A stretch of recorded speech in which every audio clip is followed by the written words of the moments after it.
지은 방주는 다 알고 계실 거예요. 근데 성경책을 읽으면서 이렇게 생겼구나라고 생각을 하시겠지만, 노아의 방주에는요 키가 없어요. 키는 뭐냐면 방향을 잡아주는 거거든요. 배의 방향을. 키가 없어요. 또 엔진도 없어요. 더군다나 닷도 없어요. 아무것도 없어요. 그런데 그 홍수, 1년 정도 걸친 그 대홍수를 견뎌냈던 말이죠. 여러분, 지금 우리는 엔진도 있고 키도 있고 다 있지만 간혹 가다가 배가 자초되거나 또 고장나거나 해서 침몰되었다라고 하는 소식을 간혹 듣거든요. 그러면 여러분, 그 대목에서 한번 읽어보시면서 궁금증 정도는 하나 가지고 있을 법한데, 어찌해서 키도 없고 엔진도 없는 그 방주가 살아남았을까? 여러분, 지금 성경의 창세기 9장에 잠깐 간략하게 홍수가 났다 이렇게 간략하게 소개하지만요, 여러분, 만약에 그 상황 속으로 들어가면요 정말 어마어마한 홍수거든요. 우리가 가끔 여름철에 장마철에 비가 와가지고 뭐가 잠기고 이거 어떡하나, 논이 잠기고 물이 넘치고 뚝이 터지고 이래가지고 이거 어떡하나 발을 동동 구르는데요, 그거는 비교할 바가 안 되는 거예요. 엄청나게 큰 홍수가 일어났거든요. 순식간에. 얼마나 큰 홍수였냐면 지구의 축이 23.5도로 기울일 정도로 지구가 흔들려 버렸어요. 지구 축이 기울어졌단 말이죠. 그 정도로 엄청난 홍수였거든요. 그런데 그 속에서 살아남은 거예요. 여러분, 과학자들도요 아무리 이해를 못해요. 그래서 여러분, 지금까지도 전 세계 조선소에서 만드는 배는요 노아의 방주의 사이즈 비율로 짓고 있어요. 만들고 있어요. 자기들도요, 과학자들이 왜 이렇게 해야 배가 안전한지를 몰라요. 노아의 방주의 사이즈, 가로 세로 높이 이 비율로 지금도 만들고 있는 거예요. 이 비율을 벗어나면요 배가 전복돼 버려요. 참 희한하죠? 그럼 왜 그렇게 그 엄청난 홍수에도 살아남았을까? 침몰하지 않고 뒤집히지 않고. 답은 간단해요. 세상 사람들은 그 이유를 모르지만 우리 믿는 사람들은요, 눈만 조금만 뜨면 성경에 답이 다 있어요. 조금 답이 있거든요. 간단한 겁니다. 하나님 말씀대로 했기 때문에요. 할렐루야, 할렐루야. 하나님 말씀대로, 하나님이 노아에게 너 배를 지어라, 가로 얼마, 세로 얼마, 높이 얼마, 그리고 층은 몇 층, 창문은 몇 개, 다, 그리고 거기에 지금으로 얘기하면 방수제까지 다 칠하라고. 다 일일이 하나하나 다 설계도를 말씀해 주셨어요. 노아는요 하나도 어김없이 그대로 하나님 말씀 따라 그렇게 지었던 거예요. 그러니까 그 엄청난 대홍수 속에서도 살아남은 겁니다. 그게 그냥 그 시절의 이야기가 아니라 지금도 아까 영상 본 것처럼 똑같아요. 지금 이렇게 험악하고 혼란스러운 이런 세상 속에서 살아남을 거요? 말씀 순종하는 것밖에 없습니다. 말씀에 순종하면 아무리 지축이 흔들릴 정도로 그렇게 엄청난 대환란이 와도 이겨낼 수 있다는 겁니다. 할렐루야. 주님 오실 때가 됐어요. 가까이 왔어요. 이제 앞으로도 세상은 더 혼란이 올 겁니다. 더 큰 대환란이 올 거예요. 어떻게 견디실 겁니까? 다 나와 자빠져서 나 예수 모른다, 이제 예수 안 믿을란다, 그렇게 하실랍니까? 주님 가까이 왔는데. 그러려면 말씀 순종하는 것밖에 없어요. 그게 바로 믿음입니다. 믿음이 여러분들을 살리시고, 그 믿음이 있어야 하나님 말씀에 순종하고, 그 순종이 바로 여러분들을 이기게 만드는 것인 줄 믿으시길 바랍니다. 할렐루야. 그렇게 말씀 순종하는 사람에게 오늘 제목처럼 복이 있게 됩니다. 여러분, 우리 모든 일에는요 시작이 있고 끝이 있어요. 그리고 그 끝이라는 게 결과겠죠. 그리고 그 가운데에 이제 어떻게 그 끝을 맺었는지, 열매를 맺었는지 과정이 있어요. 그런데 세상 사람들은 그 과정은 안 봐요. 신경 안 써요. 관심이 없어요. 오직 결과만 관심을 갖습니다. 국가대표가 올림픽에 나가서 이 선수가 메달을 땄는지 안 땄는지만 관심이 있어요. 메달을 따도 금메달을 땄는지 은메달을 땄는지 동메달을 땄는지 요거에만 관심이 있어요. 어떻게 해서 이 선수가 어떤 과정을 겪어서 이렇게 메달을 땄는지 관심이 없어요. 더군다나 4등은요 아예 관심조차 안 갖잖아요. 여러분, 올림픽 선수촌에, 제가 서울에 살았을 때 그 올림픽 선수촌하고 가까이 있었거든요. 태릉 선수촌에. 그러면요, 뭐 자주는 아니지만 가끔 그 태릉 선수촌에 가보면 그 여름에도요 땀 흘려서 훈련하는 사람들이 그냥 소리가 여기저기 다 들려요. 나중에 TV에서 가끔 이렇게 다큐로 만드는 걸 보면요 엄청나게 노력하거든요. 피와 땀을 흘려서 그 메달 하나 따려고. 근데 그런 데는 관심이 없어요. 4등도 관심 없고 5등도 관심이 없어요. 그저 메달 따야 되는데 그 메달도 금메달 따야 돼요. 동메달은요 관심 밖에요. 세상이 그런 거예요. 그런데 하나님은요 그런 결과를 보지 않습니다. 결과보다 더 중요한 건 과정을 보십니다. 그래서 이 선수가 메달을 딴 것보다는 어떻게 해서 땄는지 그 과정을 보시고요. 혹여 돈을 벌었다 할지라도 돈을 얼마 벌었느냐가 관심이 있는 게 아니고, 이 사람이 얼마 가지고 있느냐가 관심이 있는 게 아니고 어떻게 돈을 벌었는지가 관심이 있어요. 어떤 한 큰 기업의 CEO가 됐다면 CEO에 관심이 있는 게 아니라 CEO가 되기까지 이 사람이 어떤 과정을 거쳤는지가 하나님은 관심이 있는 거예요. 여러분, 그래서 우리는 결과는 하나님께 맡기는 거예요. 내가 지으려고 하지 마세요. 나는 하나님이 보시기에 정당하게 정직하게 하나님을 기쁘시게 하면서 그 과정을 겪어가면 나머지 결과는 하나님이 해주시는 거예요. 그 결과가 작든 크든 간에. 그러니까 우리는 너무 결과에만 치우치다 보니까 나는 이렇게 열심을 다했었는데 하나님 고작 요것만 주셔? 이렇게 원망하게 되는 거예요. 하나님의 시선을 보시라고요. 하나님의 마음을 꿰차야죠. 그래서요, 하나님 백성 되었다고, 결과가 하나님 백성 되었다고 다 하나님이 복을 주시는 게 아니에요. 하나님 백성 되기까지 어떤 과정을 거쳤으며 진정한 하나님 백성으로서 지금 어떤 길을 가고 있는지 하나님 그걸 보시는 거예요. 그래서 그 과정에 합당하게 하나님이 복을 거기에 맞게 주시는 거예요. 그래서 오늘 제목이 복 받는 데는 노정이 있습니다. 이 노정이 여정이라는 거예요.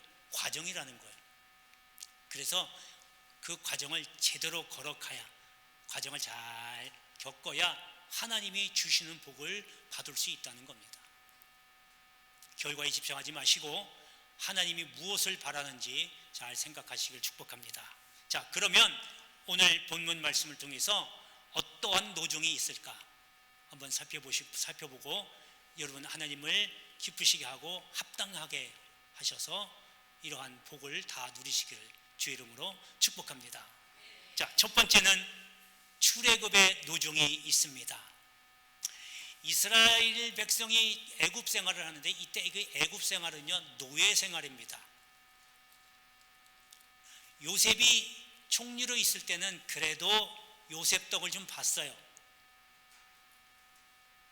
70명이 애굽으로 들어오잖아요.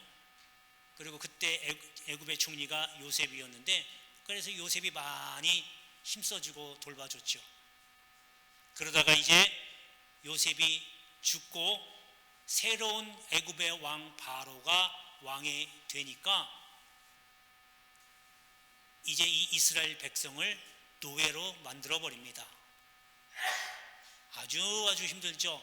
그 전까지만 해도 요셉의 덕분에 좀 편안하게 행복하게 좀 살 것 같았는데 이제 그 후세들이 노예 생활을 하기 시작합니다. 너무너무 힘들죠. 그래서 하나님께 부르짖습니다. 하나님 보니까 내 백성이 신음하고 힘들어하니까 그리고 때가 되니까 모세를 불러서 너 가서 이스라엘 백성을 애굽에서 탈출시켜라. 내보내라. 그리고 이제 애굽에서 나오게 되는데 이스라엘이 받는 복이 이제 진짜 시작이 되는 거예요. 그러니까 이스라엘의 복은 출애굽하기부터 하는 때부터 시작되는 거예요. 그 얘기는 뭐냐면 여러분 성도들도 예수 믿는 사람들도 하나님께 복을 받으려면 탈출해야 돼요. 뭐에서? 죄의 종로로 하던 생활에서 탈출해야 돼요. 그래야 복이 시작되는 겁니다. 예수 믿었다고 다 복 받는 게 아니에요. 다른 데는 다른 데서 어떻게 말씀 들었는지 모르지만 저는 분명하게 말씀드립니다. 예수 믿는다고 다 예수 믿는 게 아니고 예수 믿는다고 전부 복 받는 게 아니고 이러한 과정을 겪어야 되는 거예요. 그러니까 죄의 종로로 하던 생활에서 벗어난다. 그 얘기는 죄에서 회개하고 노임받아야 돼요. 벗어나야 돼요. 그래야 그게 복이 다 오는 게 아니라 그때부터 복을 받기 시작한다는 거예요. 다 되는 게 아닙니다. 그렇다고. 힘들죠? 신앙생활하기. 근데 뭐 사실인데 어떡하겠어요? 여러분 오늘 본문의 말씀을 보면요, 1절에 보니까 뭐라고 되어 있냐면 애굽을 떠난 이스라엘 자손들의 노종은 이러하니라 그랬어요. 거기 애굽을 떠났다고 얘기했죠. 그러니까 지금 모세의 지도하에 지금 이스라엘 백성이 출애굽하고 행진을 합니다. 군대의 행렬대로 열과 오를 맞춰서 지금 가는 거예요. 근데 그 중심에 분명히 중심에 하나님이 계시고 그리고 그 행렬에는 질서가 있는 거예요. 하나님은 질서의 하나님입니다. 질서 없이 무질서하게 사는 사람에게 복 내릴 이유가 없어요. 여러분 이러한 출애굽의 노정 여러분 다 과정을 겪으시길 바랍니다. 힘들지만 죄의 종에서 벗어나서 자유함을 얻는 게 쉬운 건 아니지만 그래도 이거 하여야만 하나님이 약속한 복을 누릴 수 있다라고 하는 거 꼭 믿으시고 이러한 출애굽의 노정을 따라가시기를 주의 이름으로 축복합니다. 자, 이제 두 번째는 명령하신 노정입니다. 복을 받으려면 이러한 노정을 따라가야 돼요. 여러분 이스라엘 백성이 출애굽을 했어요. 그런데 그 다음에 이제 중요한 게 있어요. 이게 이제 진짜 중요한 거예요.